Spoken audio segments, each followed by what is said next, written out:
Asalaamu calaykum daawadayaal dhammaantiin waa idin salaamay kuwa nagu cusub iyo kuwa kale mar hore nagu xirnaayeenba. Maanta cashirkeena 65aad waayay ama lesson 65. Waxaan ku baran doonaa lessonkan ama casharkan seasons ama xilliyada ayaan ku baran doonaa sida cashar hore ugu soo hadlay. Diyaar mu tahay inaad baratid xilliyada ama jawiga ama barafka aragtid, qabowyada aragtid, roobka aragtid, waxa Englishka lagu dhaho inaad baratid ma rabtaa.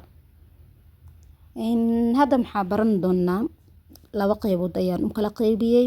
Labada qaybood aan u kala qaybiyay waa qaybta oo afarta adduunka laga wada kasaayo iyo inta Soomaalida ay isticmaasho xilliyada sida Soomaalidu ugu wacdo ayadana gooni ayaan u soo dhigay.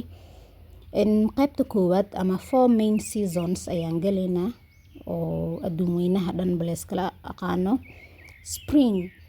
Spring midda koowaad waa spring waa waqtiga oo maxaa la dhahaa geedaha ay nureysteen ama geedaha ay doog noqdeen ayay ka dhanba wada cagaarteen ubaxyada soo wada baxeen ayaa la dhahaa oo roobka da'ayo beeraha la abuuran karo.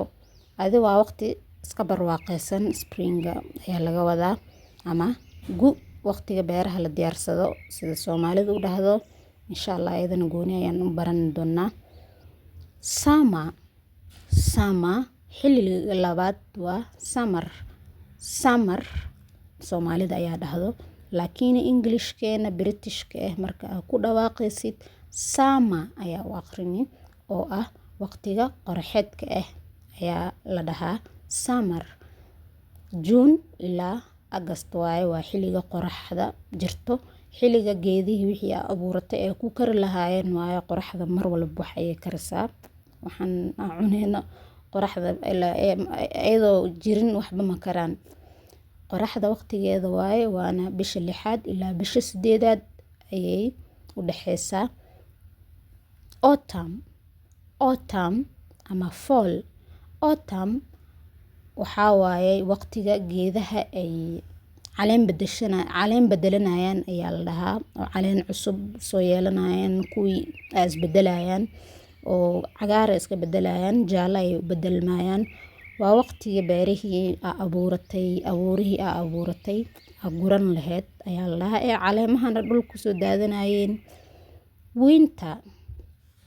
Winter waa xilliga afaraad adduun weynaha ama adduunka kale caalamka kale oo badanaa Europe u badan tahay, North America u badan tahay, qayb ka mid South America ayadana ku jirto.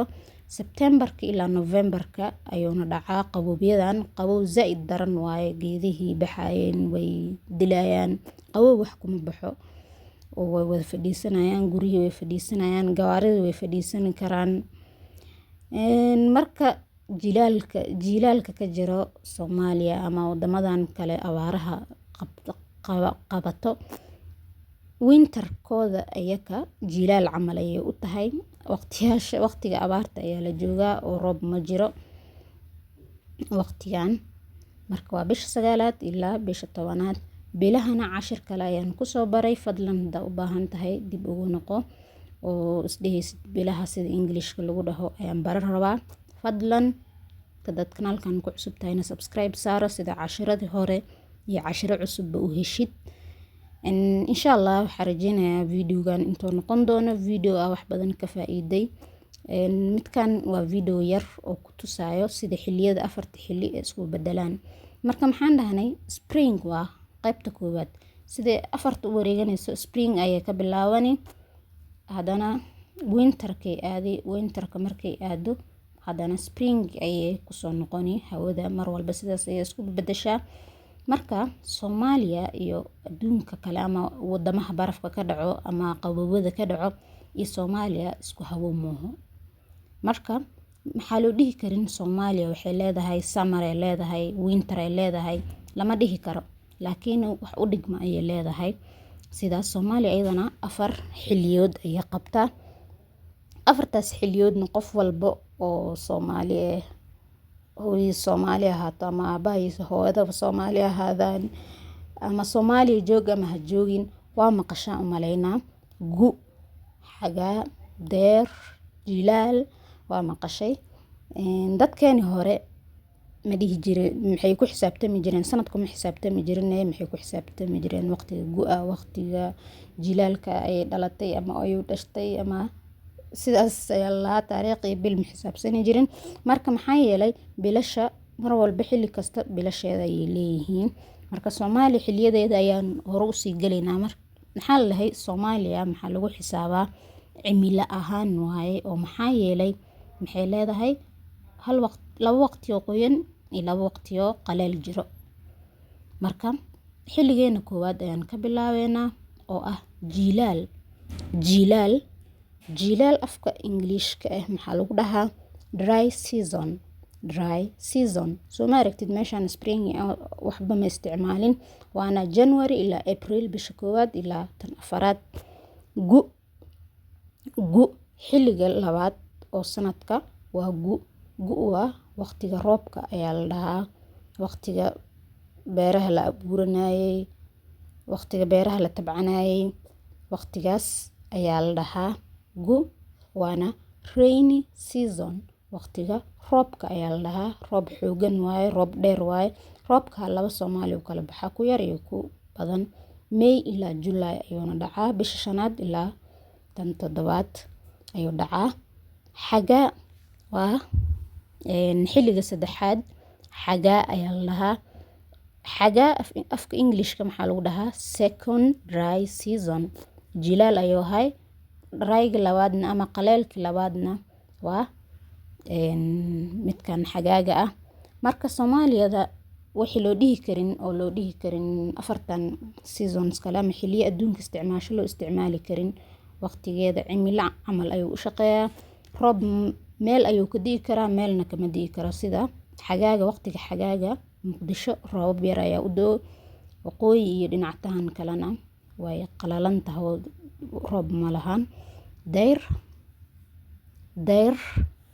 deyrna waa windy season ama short rainy seasons.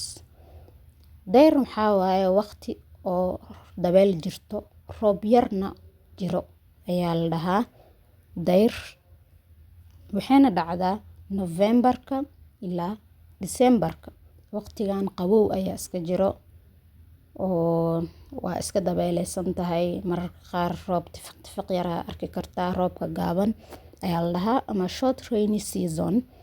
sidaas darteeda ayaan u dhahnay Soomaaliya looma xisaabi karo sida winter lama dhihi karo, summer lama dhihi karo. maxaa yeelay wadamadaas heer kulkooda ayaa marna hoos u dhaco marna kor aado.